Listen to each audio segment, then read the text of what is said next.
హెచ్రావు గారు.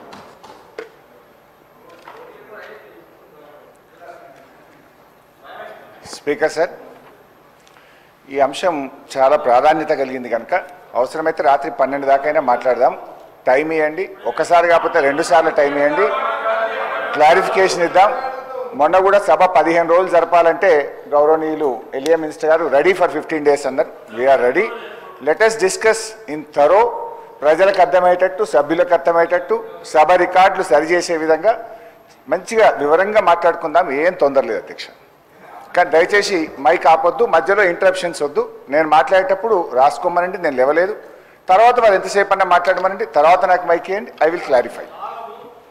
రాష్ట్ర deputy CM మాట్లాడేటప్పుడే మీరు ఇంటర్వ్యూని ఎత్తిరి, రన్నింగ్ కామెంటరీ చేస్తుంది. స్పీకర్ సార్, మీరు చేస్తుంది, కేటీఆర్ గారు చేసేది. స్పీకర్ సార్, ఈ కాంగ్రెస్ ప్రభుత్వ తీరు ఎట్లా ఉందంటే, అబద్ధాలు చెప్పు, అవే చెప్పు, పదే పదే చెప్పు, మళ్ళీ మళ్ళీ చెప్పు, దబాయించి చెప్పు, బెదిరించేలా చెప్పు, పెద్ద గొంతుతో చెప్పు, ఎదుటి వారి గొంతి నొక్కి చెప్పు, ఎన్ని విధాలైనా చెప్పు, కానీ అబద్ధమే చెప్పు, ఎట్టి పరిస్థితుల్లో నిజం చెప్పకు అన్నట్టుంది కాంగ్రెస్ ప్రభుత్వ తీరు. అధికారంలో రాకముందు ప్రతిపక్షంలో అదే తీరు, ప్రభుత్వంలో కూడా అదే తీరు ఈ కాంగ్రెస్ తీరు.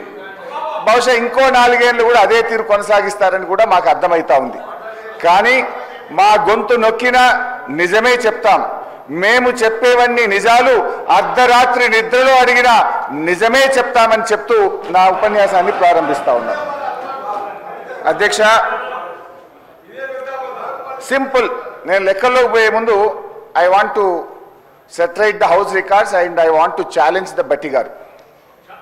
ఒకవేళ నేను ఇక్కడ అడుగుతున్నా అధ్యక్ష, ఇది నేను ఒక నిమిషం ప్లీజ్.